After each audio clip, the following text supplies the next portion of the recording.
कहां से हुई, सीजेपी को इसके लिए पैसे कहां से मिले, इस पर आपका क्या कहना है? नहीं, हमें हमें मानव जी इसकी पूरी फंडिंग जो है पीएम केयर्स फंड से आई है। आपसे निवेदन है कि पीएम केयर्स फंड की पूरी जांच की जाए। और ट्रांसपेरेंट मंत्र का आंदोलन था, वो केंद्र सरकार के खिलाफ आंदोलन था, उसमें केंद्र सरकार कटघरे में थी। और अगर भाजपा की सरकार है तो बिल्कुल से भाजपा पे सवाल किए जाएंगे। आरएसएस अगर बीजेपी की एक एलाय है, एफिलिएट है, तो बिल्कुल आरएसएस से सवाल किए जाएंगे, क्यों नहीं किए जाएंगे। लेकिन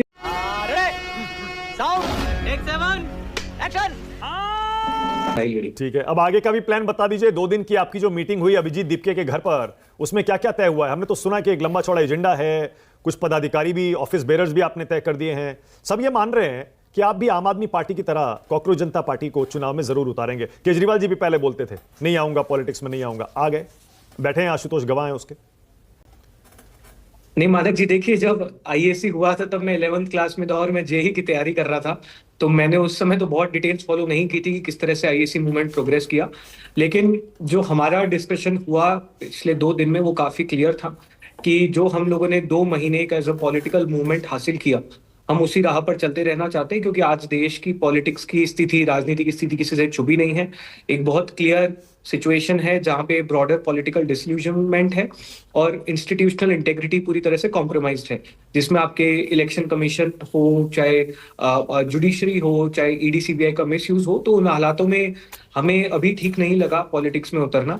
हमें लगा कि हम एक इफेक्टिव पॉलिटिकल प्रेशर ग्रुप की तरह कंटिन्यू करेंगे तो ज्यादा इफेक्टिव होंगे। और किस तरह से इस आंदोलन को देश के कोने कोने तक पहुंचाया जाए, किस तरह से एक संगठन बनाया जाए जो आगे जाकर और लोगों की बात, मुद्दे उठाए, इसको किस तरह से हम लोग डिसेंट्रलाइज कर सके, इस बारे में चर्चा हुई। ठीक है, ओके, एक सवाल और, उसके बाद मैं। इसका कारण नरेंद्र मोदी है। नहीं, मैं तो आपकी बदमाशियों से पूरी तरीके से वाकिफ हूं। आज से नहीं 20 साल से वाकिफ हूं, बल्कि 25 साल से वाकिफ हूं कि आप चुटकियां लेते रहते हैं, बदमाशियां करते रहते हैं। देखिए, मेरा तो एक कंसर्न था जब कॉकरोच जनता पार्टी बनी, तो शुरू में मैं बहुत पेसिमिस्टिक था। मुझे नहीं लगता था कि इसको इस तरीके से रिस्पॉन्स मिलेगा। और जैसा कि आप जानते हैं, मैं तो I don't mince my word, तो मैंने लिखा भी इस बारे में। लेकिन उसके बाद जैसे जैसे इसको समर्थन मिलता गया, मैं खुद बहुत हैरान था, बहुत ही आश्चर्यचकित था। और मुझे इस बात का अंदाजा था कि सरकार के खिलाफ एक एंटी इनकम्बेंसी जरूर है, नाराजगी भी लोगों के अंदर है, क्योंकि जो मुद्दे हैं, जो इश्यूज हैं, वो एड्रेस नहीं हो रहे हैं।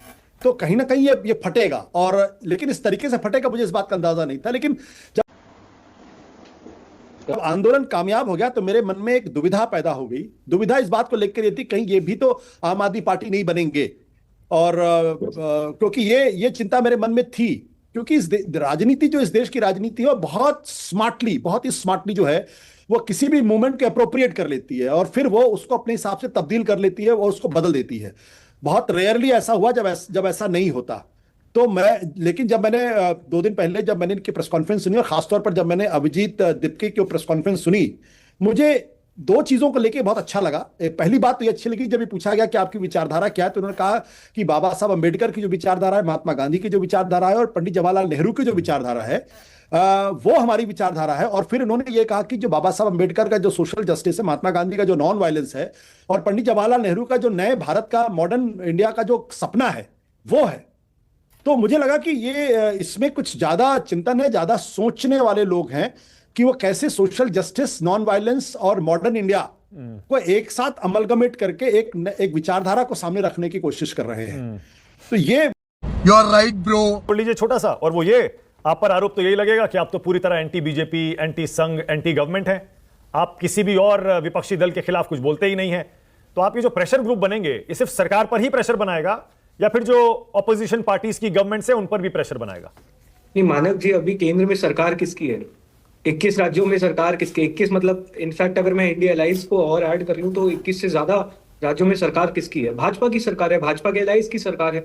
तो बहुत ही नेचुरल है, जब हम लोग सरकार से सवाल करेंगे तो एक हायर प्रोबेबिलिटी है कि उसमें बीजेपी से सवाल किया जाएगा। जो जंतर मंतर का आंदोलन था वो केंद्र सरकार के खिलाफ आंदोलन था, उसमें केंद्र सरकार कटघरे में थी। और अगर भाजपा की सरकार है तो बिल्कुल से भाजपा पे सवाल किए जाएंगे। आरएसएस अगर बीजेपी की एक एलाय है, एफिलिएट है, तो बिल्कुल आरएसएस से सवाल किए जाएंगे, क्यों नहीं किए जाएंगे।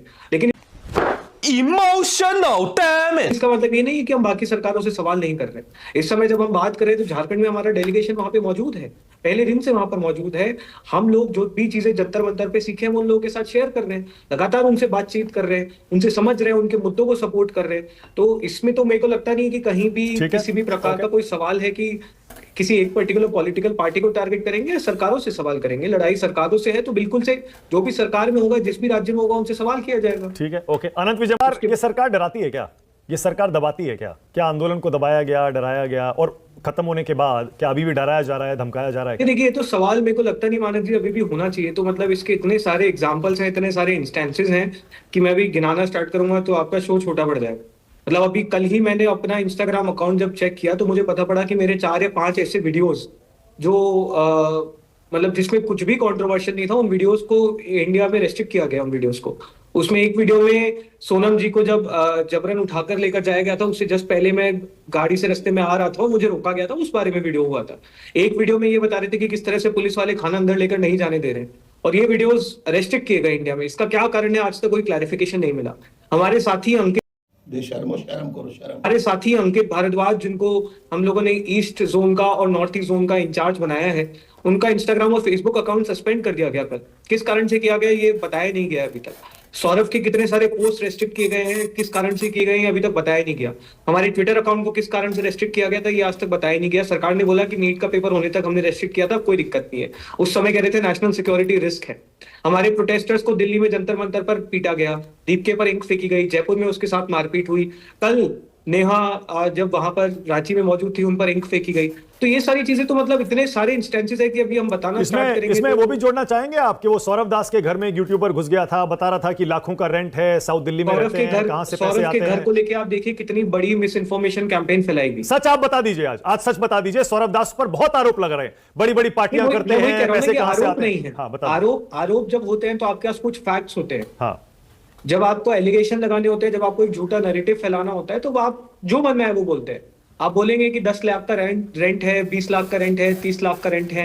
आप व्यक्ति की पर्सनल लाइफ में घुसेंगे, आप उसके पेरेंट्स पर सवाल उठाएंगे, आप उनकी सिटीजनशिप पर सवाल उठाएंगे, आप बिल्कुल ये कर सकते हैं। ये भी पता होना चाहिए कि जिस व्यक्ति ने प्राइमरीली इस तरह की मिस इन्फॉर्मेशन फैलाई, वो व्यक्ति बदनाम है। मयंक नाम के जूनियर को भेजकर वहां पर एंटी इंडिया से नारे लगाने के लिए, अगर उस अरे बाप रे, ये तो धोती खोल रहा है। उस व्यक्ति के आरोपों को हम लोग लेजिटिमाइज करने लग गए, तो हम तो मतलब इस देश के हर फ्रिंज एलिमेंट को लेजिटिमाइज करने लगेंगे। लेकिन उस मिस इन्फॉर्मेशन के कारण लोग बकायदा यूट्यूबर्स उसके घर में घुसे हैं, उसके भी वीडियोस पब्लिकली अवेलेबल हैं। उस समय वहां पर उसके दोस्त मौजूद थे, उसकी फैमिली मेंबर्स मौजूद थे। उन पे आप सोचिए कि क्या बीती होगी कल को कोई एकदम से ऐसे किसी के घर में घुस जाए, कुछ भी कर दे। Is it not a security issue? नहीं, वो ठीक है, वो आप सही कह रहे हैं। देखिए, घर में घुसना तो वैसे भी गलत है, लेकिन ये जो सवाल पूछे जा रहे हैं आशुतोष रांका, इनका तो सामना करना पड़ेगा पब्लिक लाइफ में जब आप उतरते हैं। सवाल माने जैसे सवाल ये है, मतलब हाँ, अब जैसे सवाल ये वाला है सौरभ दास को लेकर जो सवाल उठ रहे हैं कि वो इतना रेंट देते हैं, कैसे रहते हैं साउथ दिल्ली में, इतने बड़े घर में, पैसा कहां से आता है, कहां से कमाते हैं। पूछने का मतलब ये तो नहीं होना चाहिए ना कि आप किसी को ये बताइए कि इसके फादर बाहर के सिटीजन है या इस व्यक्ति की सिटीजनशिप यहाँ की नहीं है। मतलब आप किस हद तक गिरेंगे? हर चीज की एक लेवल होता है, हर सवाल का भी एक लहजा होता है, एक तरीका होता है, एक डिग्निटी होती है। वो हम डिग्निटी कब तक लूज करने दे सकते हैं और कब तक हम इस तरह तुम्हें शर्म है कुछ? के लोगों को एंटरटेन करेंगे? सवाल तो आप लोग भी हमसे पूछ रहे हैं, हम उन सवालों का जवाब भी दे रहे हैं, लेकिन we have to draw a line. अच्छा, आपकी तो फंडिंग के आपके तो ये जी, आप पर तो ये भी आरोप लगे कि पढ़े लिखे लोगों जैसी बातें करना चाहते हैं तो हम बिल्कुल करेंगे और हम हर उस सवाल का जवाब देने के लिए तैयार हैं। लेकिन अब आप जब किसी की पर्सनल लाइफ पे इस तरह के अटैक्स करेंगे, आप बिलो द बेल्ट इस तरह की बातें करेंगे, तो कब तक हम इस तरह की चीजों को एंटरटेन करेंगे? अच्छा, हमने पिछले कुछ सालों में लेवल इतना गिरते हुए देखा है जहां पर गाली गलौज को लेजिटिमाइज किया गया है, जहां पे इस तरह की बेहूदगी को लेजिटिमाइज किया गया है, but that has to stop now. अच्छा आशुतोष, नहीं देखिए, सुनिए, जो पर्सनल है वो बिल्कुल आप सही कह रहे हैं, उसमें एक सीमा होनी चाहिए। लेकिन ये जो आरोप लगे कि इस आंदोलन की फंडिंग कहां से हुई, सीजेपी को इसके लिए पैसे कहां से मिले, इस पर आपका क्या कहना है? नहीं, हमें मानक जी इसकी पूरी फंडिंग जो है पीएम केयर्स फंड से आई है। आपसे निवेदन है कि पीएम केयर्स फंड की पूरी जांच की जाए और ट्रांसपेरेंटली वो पैसा कहां खर्च हुआ है वो जनता के सामने शेयर किया जाए। आनंद बोलिए।